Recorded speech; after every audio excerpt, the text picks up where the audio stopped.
Morning, good afternoon, good night, everyone. Now we are in our Facebook Live talking about this amazing book, Late Fascism by Alberto Toscano. This is a book conversation that I initiated by myself. Well, I'm really excited now because it seems like this research group of nosotros is, we are in collaboration now with them, and we are happy then to they share the video in their wall. So I'm super excited about this collaboration.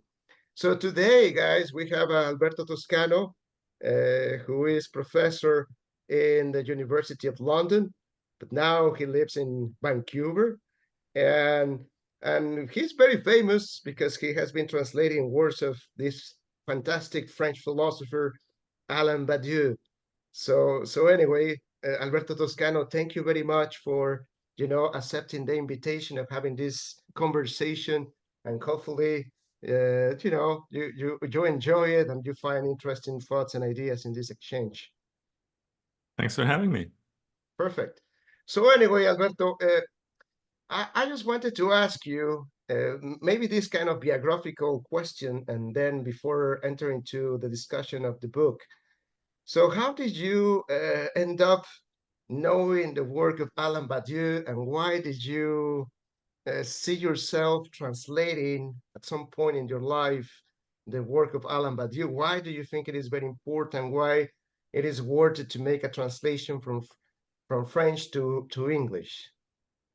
So I came across Badiou for the first time, if I recall correctly, in a bookshop, as one often does, in the 90s when I was working on my doctorate, which was on Deleuze, which I eventually, some years later, published as a book and was focusing very much on this question of individuation and Deleuze's relationship to Gilbert Simondon, and a particular line or thread through Deleuze's ontology that also dealt with some issues in kind of philosophy of life or philosophy of biology at the time.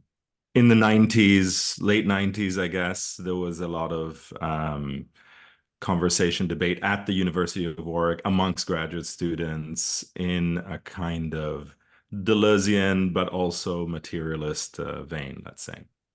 And in fact, maybe if I get the chronology right, it was slightly before I started my PhD. So when I was doing my master's, which was in Dublin, that I was reading Deleuze. Not everything by any means in the 90s of Deleuze had been translated into English. So I think I first read him in English as an undergrad. I think I read Nietzschean philosophy first. And then I started, I had some French, but I pretty much started reading French more assiduously just to get to texts that I didn't have access to in English. And then I think in the 97 or something like 97, 98, I think Badiou's book on Deleuze had just come out. So I believe I was I think it was like the Librairie Vrin in Paris, near the Sorbonne. And I, having no idea who Badiou was, I saw this book and picked it up and was struck by what I thought was the first kind of critical, not disciple-like or internal engagement with Deleuze that I found very compelling. I wasn't entirely persuaded by all the arguments or anything like that, but it made me very curious in Badiou's work, right? I think pretty much none of which had been translated into English, or other than some, a short story in the 60s and maybe an article here or there, right? Ironically, actually, Badiou had been translated into Spanish very early because his writings on Althusser were translated by Passado y Presente like in the 60s, right? But in English, there hadn't been much attention. And so that was the first point of entry.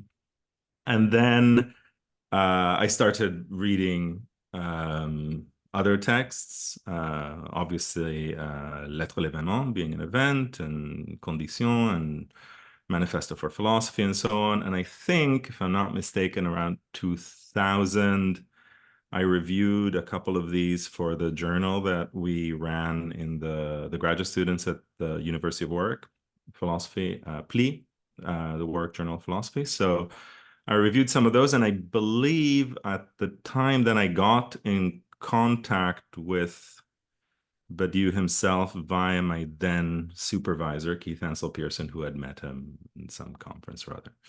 And yeah, and so then that was the sort of trajectory. I think before I met him, I saw him give, oh yes, and then I saw him give one of the lectures for Le Siècle, the century, which was how I got involved in doing that translation, and then others. So that was sort of the trajectory.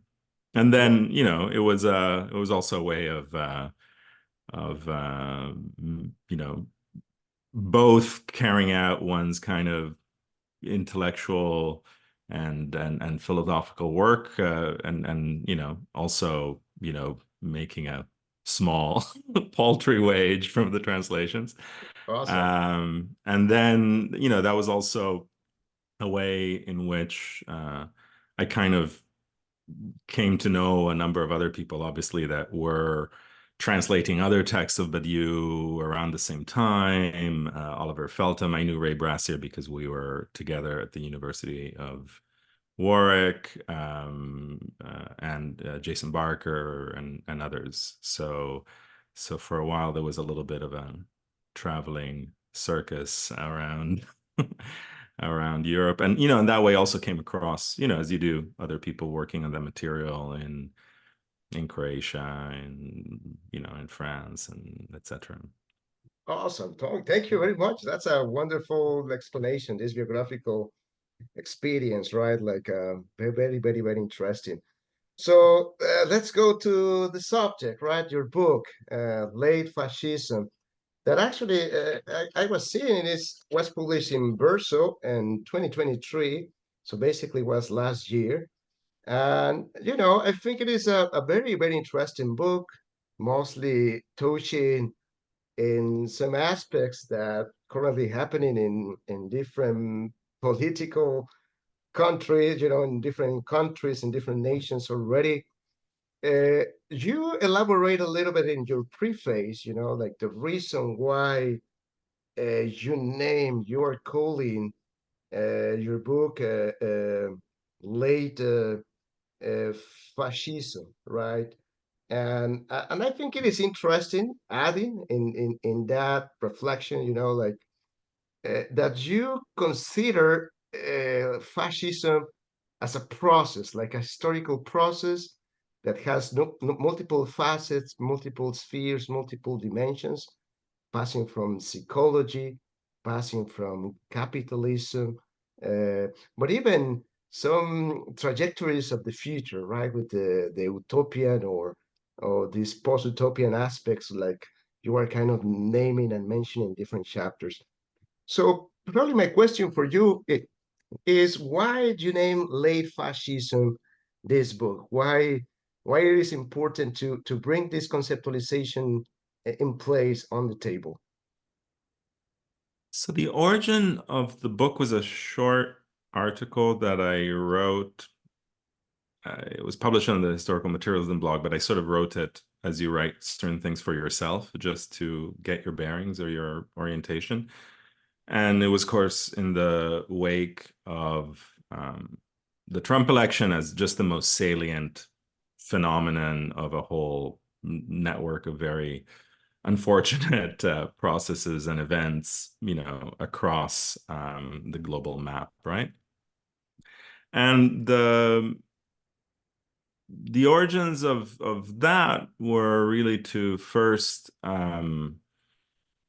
register a kind of unease or frustration with the ways in which, even though this language of fascism had returned both to an academic and obviously to a kind of public sphere or journalistic discussion, that it was often caged or circumscribed to very poor and limited analogies with very streamlined conception of the interwar European past. And I had been long interested, not in any particularly original way, in the far right and in the histories of anti-fascism and so on and so forth. And of course, long cognizant that 20th century philosophy and critical theory, at least the philosophy that interested me, was entangled, right, with the understanding and the critique and the practical response to fascism. And so my initial kind of gambit was to think, well, like I've read all these texts and all these theorists about fascism, what relevance, right, or what light might they shed upon this, rather grotesque present that we live in? And the first point then was to think, well, what is it about the present that doesn't fit this kind of one-to-one analogy? But then to having made that point, then to turn to some of the theorists of fascism that seem to contribute perspectives on what to me seemed to be one of the salient aspects of what's happening in the present, which is that this was a kind of intensely, I mean, of course, fascism is an intensely superstructural or ideological phenomenon, but the one that seemed to emerge in ways that weren't as closely tied, as tightly tied to political economic crisis, or at least not in the same way, right, as they would have been in the 20s and 30s, and obviously on a background which is not one of mass conscription and war, which is not that of, rising workers' movements, which is not that of inter-imperialist rivalry, right? So all of these kind of differences.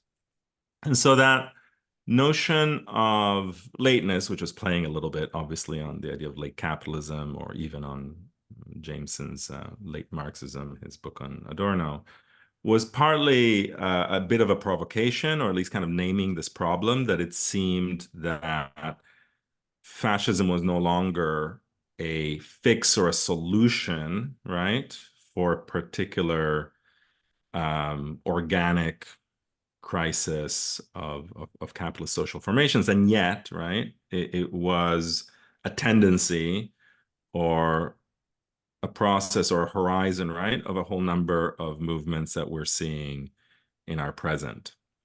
And later, as it were, I also, kind of increasingly realized that you could say, well, all fascism is late, right? All fascism is late in the sense that the fascism of the 20s and 30s was already, at least in some of its aspects, a phenomenon that can be chalked up to the fact that Italy and Germany in particular, and then other kind of emergent fascist formations, were in many ways countries catching up, right, with or trying to catch up with imperial and settler colonial projects that they were literally late, to the game, right?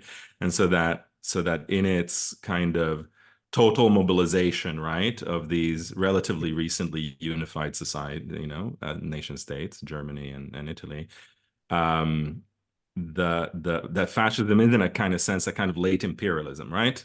And you can see this very clearly in the plan for the colonization of the East, in the ways in which the Nazis specifically model, quite explicitly model what they're doing on a bizarre sort of mid-20th century repetition of how they see the mid-19th century in the North American continent, right? Dispossession and genocide of indigenous people, conquering of lands of other countries, and so on and so forth. Right. No, And Italy too, right, comes to the settler project in North Africa and even in places like, right. Albania, very late to the game, right? I just want to add a little bit this connection because I think this is an interesting one because like in your book precisely you were mentioned that historical process, right? And then you're naming some specific characteristics of the fascism. that, as you mentioned, is going beyond the spectrum of these two moments, right? Normally, it's defined, fascism is defined like in the 1920s, 1930s with Italy and Germany.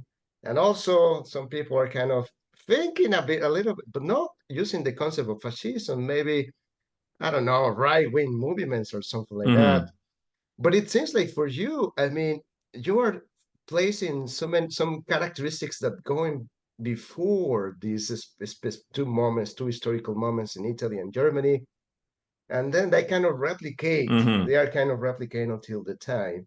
But what I like a lot now that you were mentioning, like even in Germany and Italy, they were maybe considered late fascism in that historical moment. So that means like probably the what you are seeing here is like maybe fascism is a characteristic, a cyclical characteristic that is kind of replicating the whole system, right? Hmm.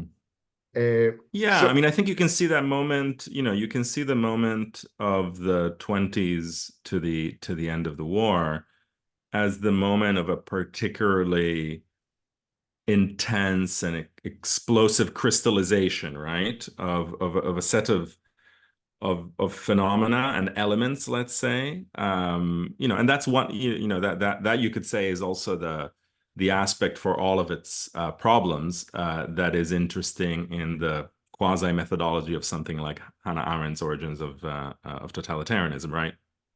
Leaving aside the fact that I think totalitarianism is a terrible concept or category, but this idea that there are these elements, right? These pre or proto, fascist elements present in imperialism and settler colonialism and in racial formations that go back, and of course in some of the structuring tendencies of capitalism as a mode of production, right? And that's why I include that epigram from one of these essays by Karl Polanyi from the 1930s, right, where he says, the problem of fascism is as old as capitalism. It's a kind of it's this kind of like latent virus, right? Or late, it's in the code, but it only really, it's only triggered, right? right, right, Or comes to the fore at different points. And I think for me, and that's the part of the significance after, in a way, I sort of first thought about this idea of late fascism, the significance of the third world and black radical critique of fascism that I explore in the second chapter of the book is in part this methodological significance, right? Of identifying the precursor, right? Identifying both in history and in the experience of colonialism and white supremacy, the the the precursor, but also the condition of possibility and the elements of what then comes to be seen as exceptional, right? And so that I think was in particular in both the writings of Aimé Césaire and then kind of later in some of the writings about Black radical theories of fascism by Cedric Robinson. I think that gesture, right, of not treating this as an aberration of Western trajectory of political thought or even of civilization, right?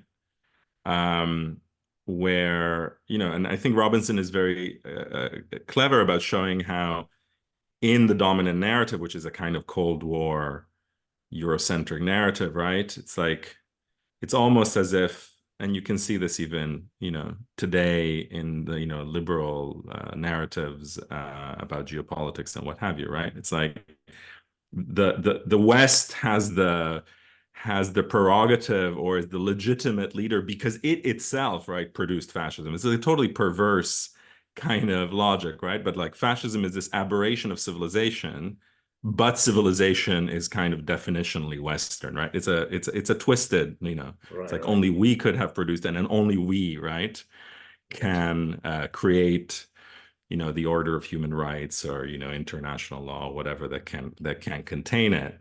But I think that for me, the gesture by Césaire, that argument of the coup en retour, or what gets translated as a kind of boomerang effect, or Langston Hughes's argument that racial terror is something that the victims of slavery, knew on their own flesh long before, right? It was practiced on the European continent. Those perspectives, I think, also have like a philosophical, right? Like a theoretical and historical significance.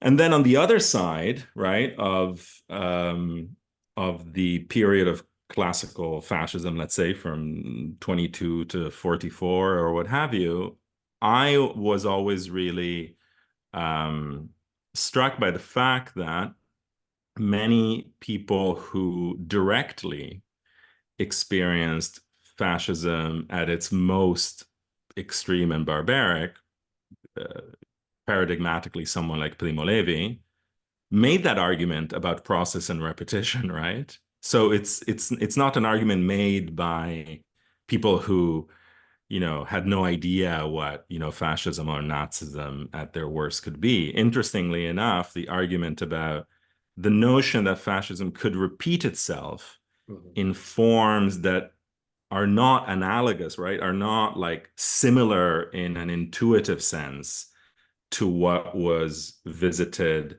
upon, Jews, Romani, Slavs, etc. in World War II.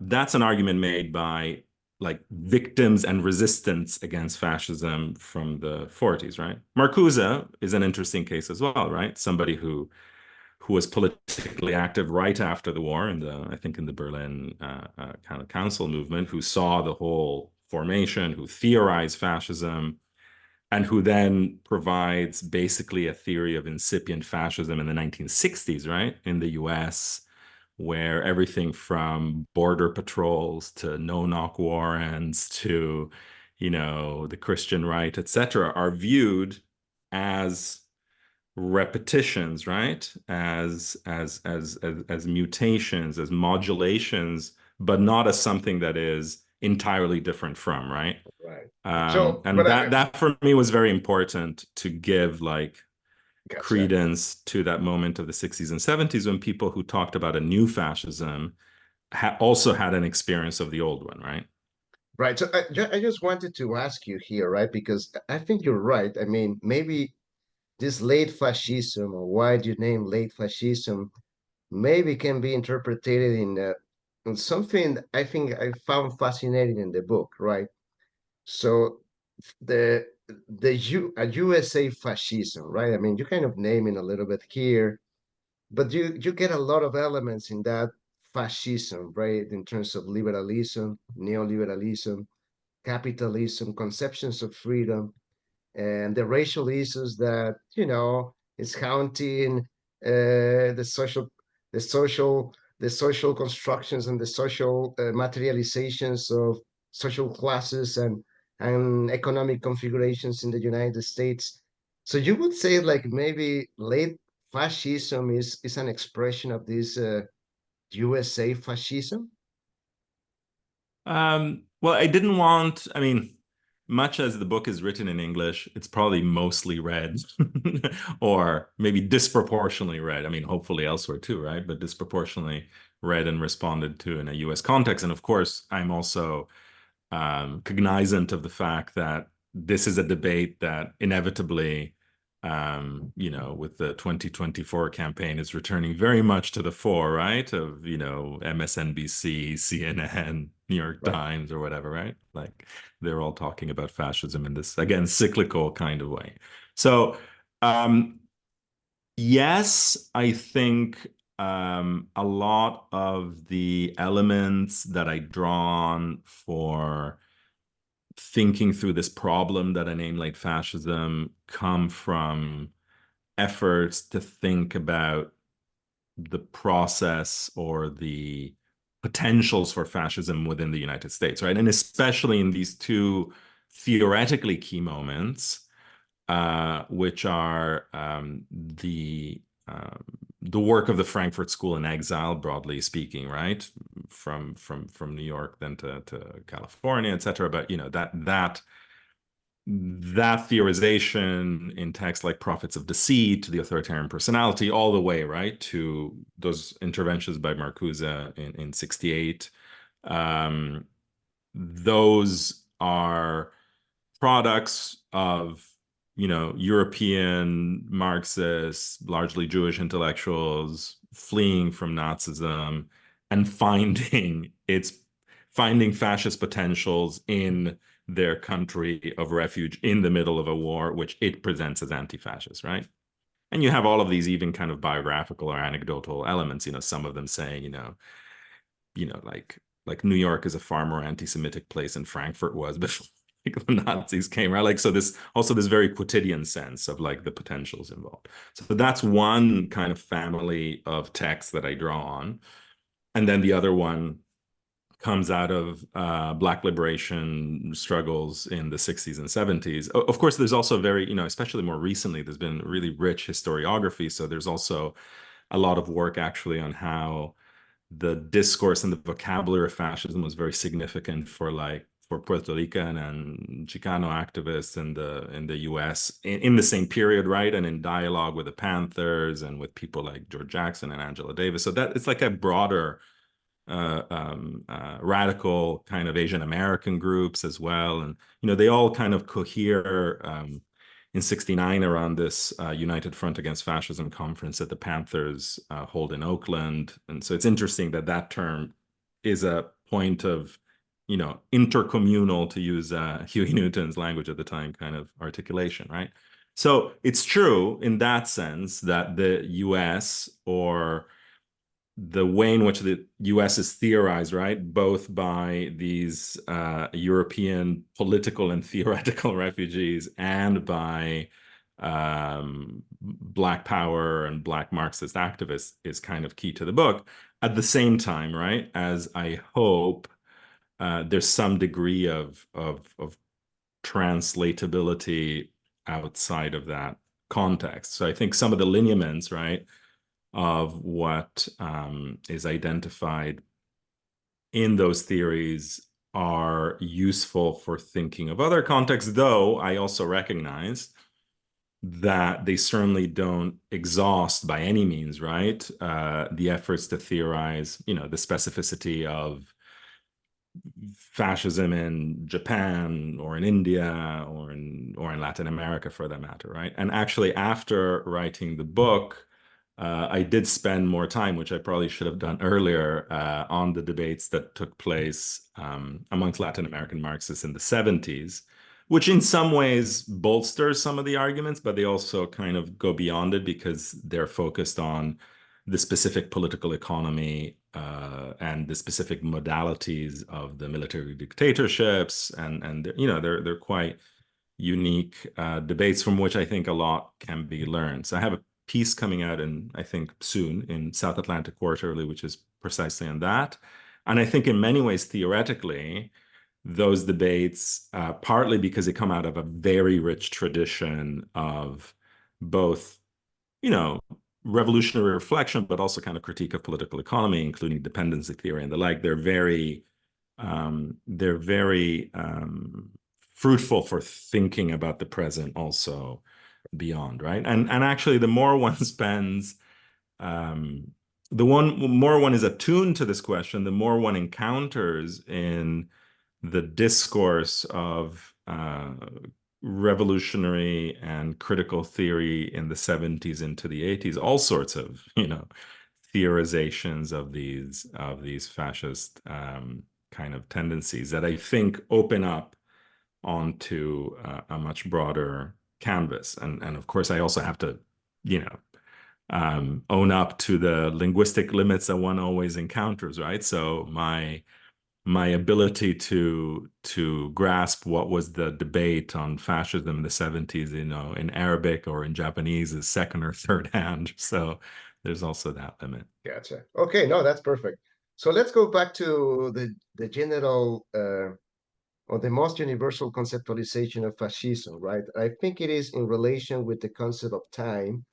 This is something like you elaborate in chapter number 1, but also it's interconnected what you did in the chapter 6, I think, when you were talking about time off, time for, and time in, right? Mm-hmm. Like, so especially, I just want to read maybe a citation here. Mm-hmm. And then from that, like maybe if you are able to elaborate a little bit more in that specific facet here, right? So as you mentioned, you were citing two fundamental thinkers, especially Ernst Bloch is very famous in the conceptualization of utopia, right? And also Bataille, Hmm. who is uh, capable to recognize some of the psychological aspects, the symbolic, the ritualization of power, right?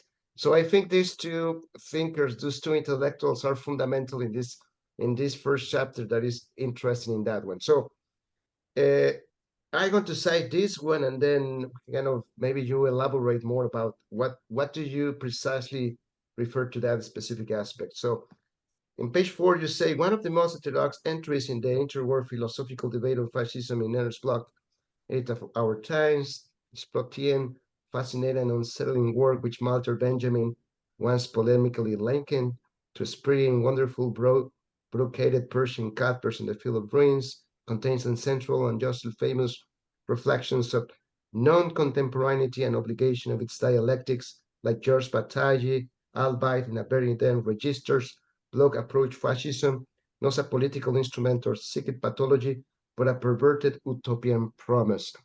And then you elaborate a little bit more, and you find out that fascism is producing the multiplicity, the plurality of temporalities, but not synchronous temporalities, right? That sometimes is uh, are mostly uh, get us forgetting about the negating or synchronizing a time to push or to question or to produce this kind of revolution to really put in question the materialist aspect of the capitalism.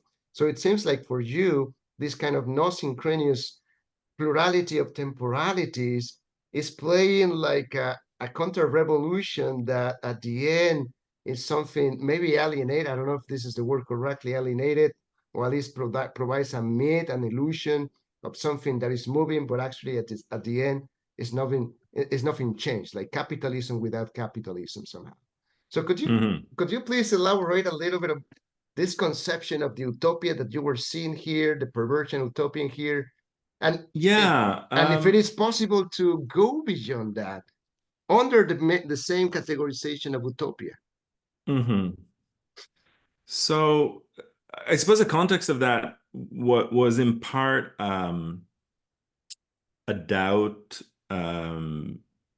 about whether contemporary formations of the far right, including ones that we may want to call fascist, carried a kind of utopian or perversely revolutionary or transformative energy, right? Which I think is an open question, right? So part of what drew me to Bataille and Bloch was their imminent or kind of internal critique of what they saw as the limitations of Marxist or communist or socialist theories and critiques of fascism in the 1930s, right? Which they perceived as both too rationalist, which is not to say rational, but too rationalist and too instrumentalist in a sense, right? And that they missed both prescriptively and analytically something that was very important about the emergence of fascism, that it couldn't just be seen as an expedient tactic, right, on the part of a beleaguered bourgeoisie or fractions of capital to shore up their power, use these kind of, stormtroopers or squadristi or militias in order to,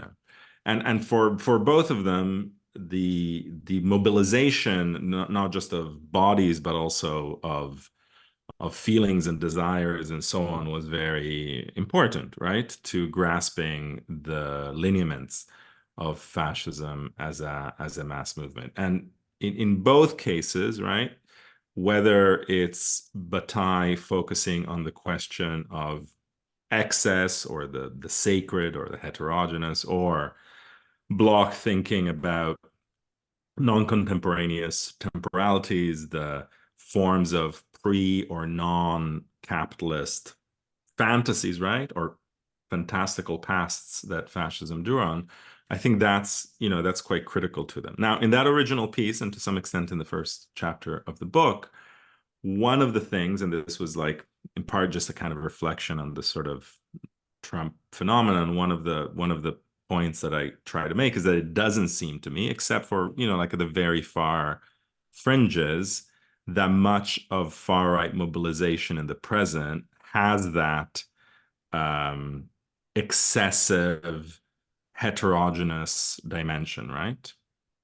Um, it doesn't necessarily manifest itself as a mass movement. It doesn't necessarily manifest as a kind of channeling of these, excessive or utopian energies, right? The utopias are all extremely constricted, extremely petty bourgeois, and extremely impoverished in many ways, right? And notwithstanding the virulence and the violence of some of the rhetoric of the far right and some of its practice as well, border regimes and so on and so forth, what it's valorizing, right, is not the new man or, some kind of radical transformation. It's actually in many ways a reproduction of an imagined status quo from not very long ago, right?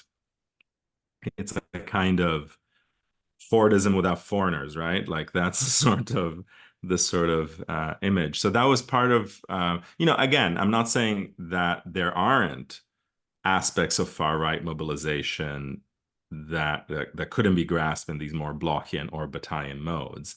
I just don't think that seems to be the analytic, right, to grasp the electoral fortunes of, Viktor Orban or Giorgia Meloni or, Jair Bolsonaro or what have you, right? And I think that's not insignificant, right? It's not insignificant too that all of these formations of the far right are also operating, right?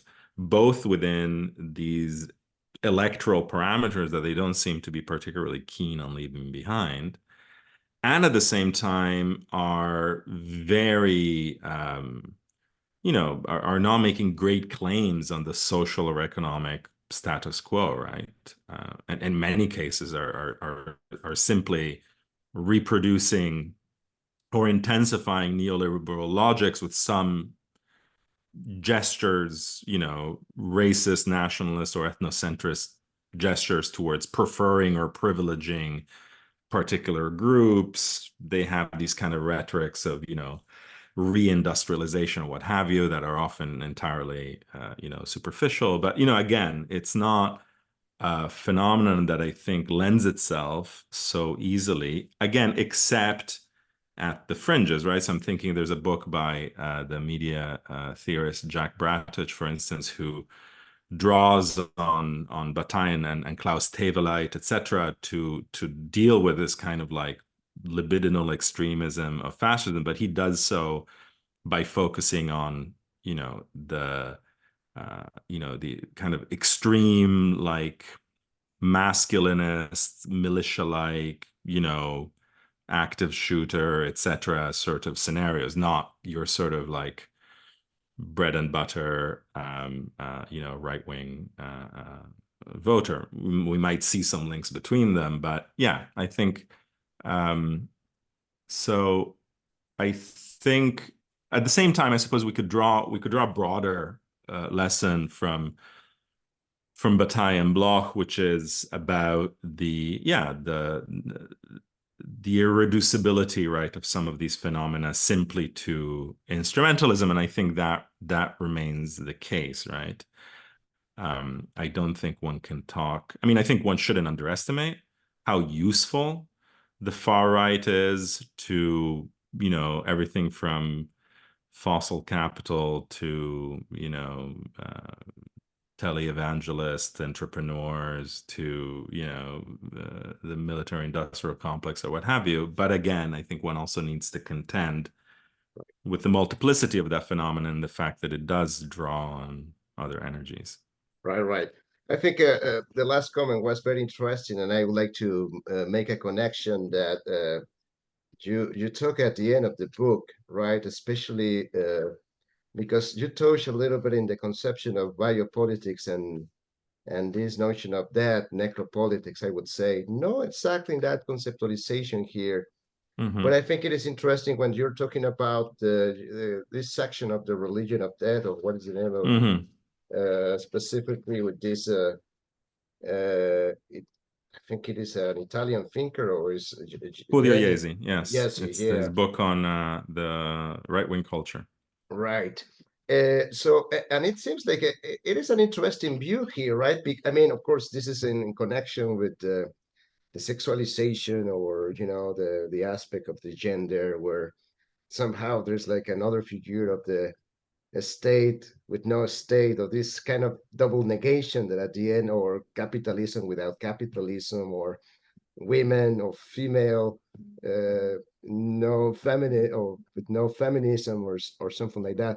But I Mm-hmm. think it is an interesting conceptualization here, and I would like to ask you because it seems like fascism, or this one of the characteristics that you mention, or you quote side for you Jesse here, is this conception of the reproduction of life and the guardians of that of the women, specifically the role of the Mm-hmm. women, where martyrs and fallen and in the act of killing, right? Like I think it is an interesting way this view, because in my view, I'm writing a book about biopolitics and necropolitics, Mm-hmm. and even I thought like maybe I thought like maybe a characteristic, a positive characteristic of this necropolitics is the martyr who is capable to give up or sacrifice his own life Mm-hmm. in order for an ideology, a principle, or something like that. But I think something that I found interesting here is like even fascism can use this kind of mechanism of the martyr in order to kind of emphasize this the aspect of the counter revolution here, right? Mm-hmm. So I mean, what I see here is like maybe there's like a negative aspect in somehow, or maybe this kind of martyr, the hero that is capable to sacrifice himself somehow, where the dimension of life is challenged, right? The dimension of, because life is losing some value, dying is getting a more important importance in this kind of configuration, the relationship of life and death. So I don't know. Could you please elaborate Yeah, more I in think that? that's a really interesting, it does sort of lead me to kind of ask myself, it's a bit of an open question and not something I've really investigated, but um, whether one could speculate about, so to speak, left-wing and right-wing modalities of martyrdom, right? Like down to the aesthetics or the justifying rhetorics or the practice, right?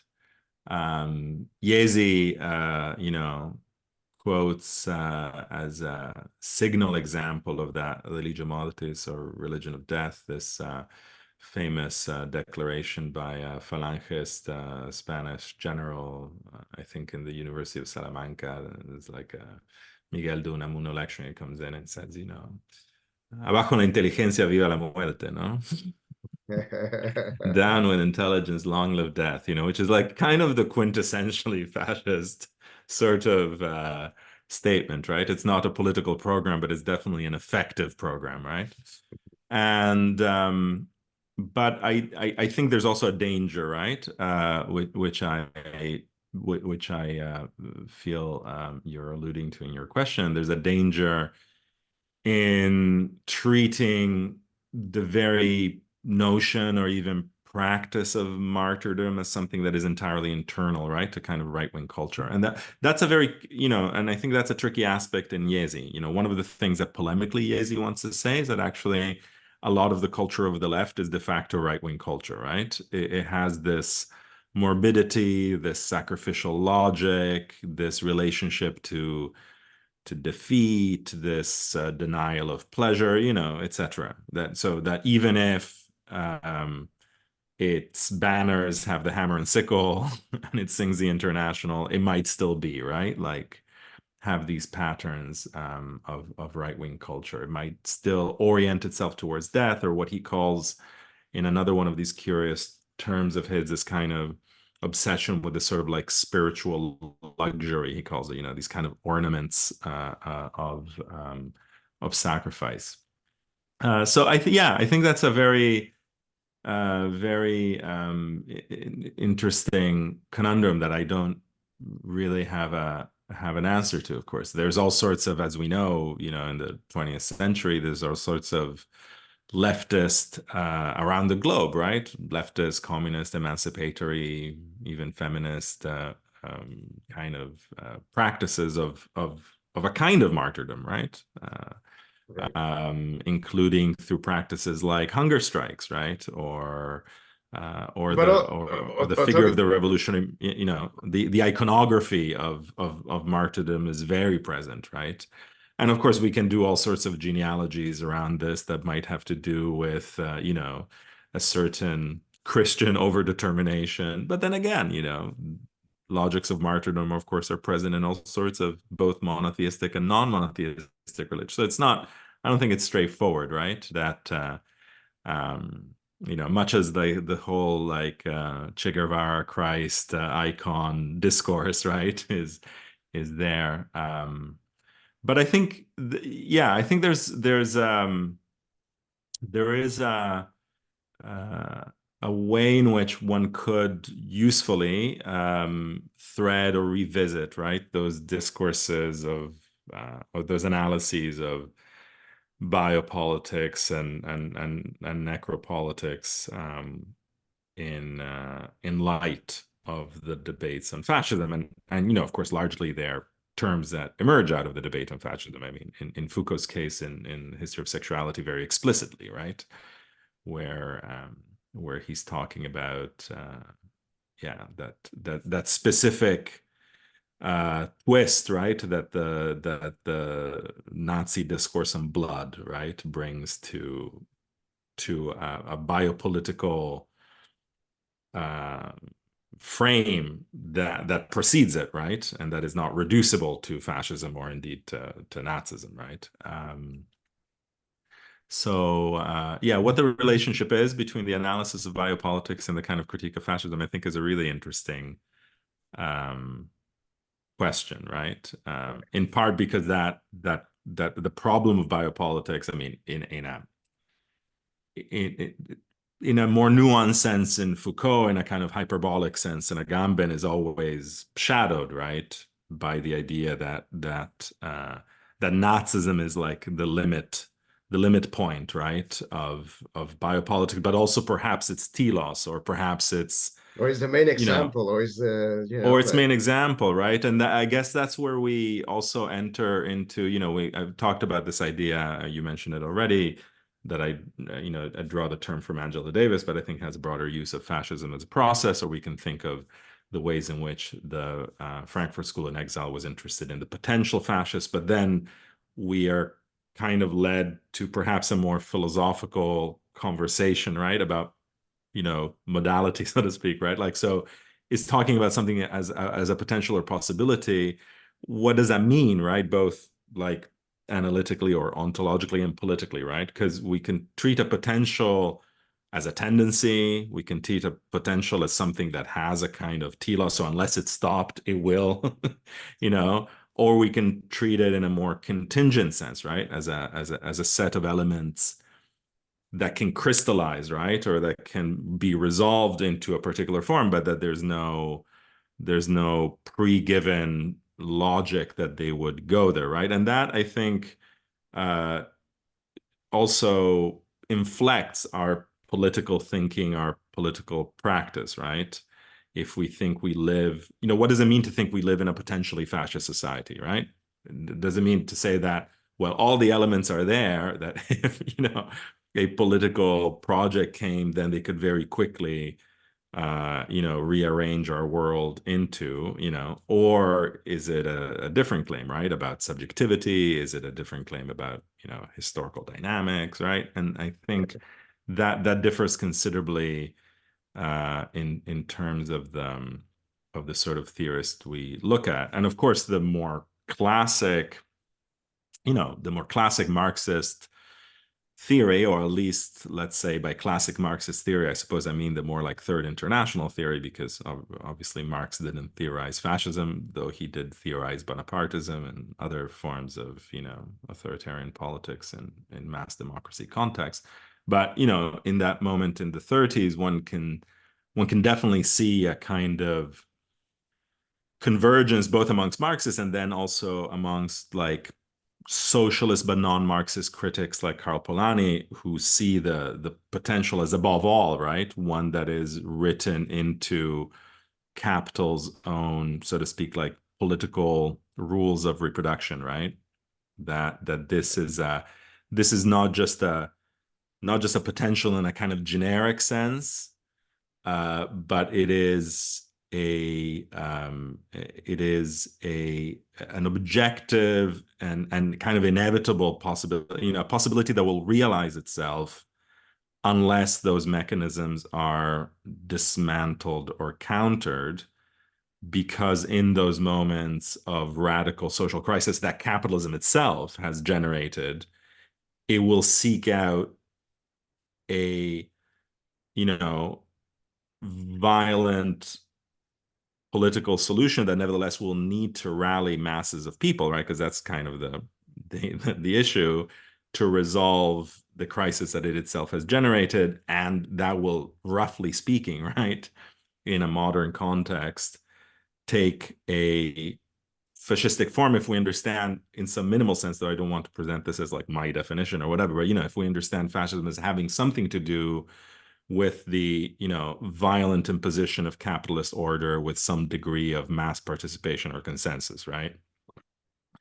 And that mass participation or consensus, which is organized along exclusive or identitarian lines of one sort or another, right? Ethno-national, racial, etc., and against class solidarities across borders and differences. And at that level, then we can follow someone like Polanyi in saying, the virus was there when the virus was there when the organism of capitalism came into being, right? It came into being with this um,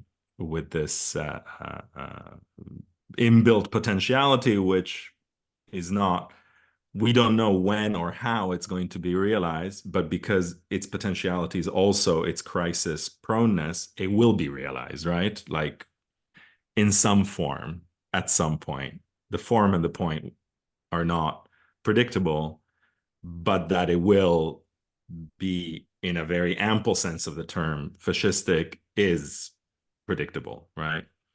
Awesome. Awesome. Yeah. Very nice. No, I like it. I wanted to ask you about the conception of crisis, but I think in your last part of the comments, you address the problematic. So to finish the conversation, Alberto, just like to get to know what are you doing, what projects do you have, like where are you writing a book, something? What is your projects? Are you working lately? What am I? I have been, what have I been working on? Yeah, it's difficult to say. I've been trying in small and, alas, not particularly impactful ways to make some contributions to Palestine solidarity work, actually, here in the university, and trying to write a little bit about the impact on on the university and on academic life. I've written a little bit about the question of fascism as it pertains to Israel and the war on Gaza. And the last thing that I wrote, which hopefully will come out next week, is a review of a book by critical theorist from Gaza who's now, alas, had to flee and is now in South Africa, Haidar Aid, who wrote a book called Decolonizing the Palestinian Mind, which I reviewed for the blog of the New Left Review, Sidecar. It seemed, just important to give some space and attention, right, to the theoretical and philosophical work coming out of that situation. And beyond that, I have a long-term project around the nexus between tragedy and politics that I've written several things around, but I might find some way of bringing into coherence. And alas, unfortunately, the world keeps giving me more reasons to think about fascism, and so I feel that And maybe you will keep it up in that way for a while. yeah, I fear that that's the case, and so yeah, I'm trying to make whatever contribution possible to shedding some light on this phenomena, or this kind of range of phenomena, if nothing else by directing people to read texts that I've found very useful, right? Wonderful, Yeah. Alberto. Well, anyway, thank you very much. It was Well, it was a real pleasure to talk to you. an Thanks for interesting engaging conversation. with the book No, in no, such no. detail. I really enjoy it. I really like it. I definitely will think about a lot that connection in the last part with the biology, biopolitics and necropolitics for my own Hmm. work. So Hmm. I think Yeah. it would be an interesting connection there, especially Okay. the idea of religion of death, you know. Mm, hmm. Hmm. It is a very interesting, specifically in the case of Mexico, maybe, you know, like when you were talking about the martyrs and so, Mm, you know, like the disappearing people, even though that maybe they didn't want to sacrifice their own yeah. life in order to, you know, respect or, you know, following a principle. So many of these disappearances are Syrian people are mostly inspired, you know, political movements, Hmm. political protest in the case of Mexico. So I think it's an interesting view and Yeah. interesting perspective somehow, right? Like, I mean, you can be killed, but also your kill may have some political value, even though that you didn't Hmm. want it or you didn't Hmm. pretend, or maybe you were completely disappeared. Why it was completely against your own will Hmm. somehow. But because it's kind of replicating the idea of justice or injustice somehow, right? And somehow it's kind of questioning here the hierarchy or political hierarchy somehow. So but anyway, so Alberto, was an Okay. amazing conversation. Thank you very Okay. Thanks so much. much, and we'll keep in touch, hopefully. Perfect. Okay. Have Take a good care. day. Take care. Bye-bye. Thanks to everyone for listening. Bye bye. Bye.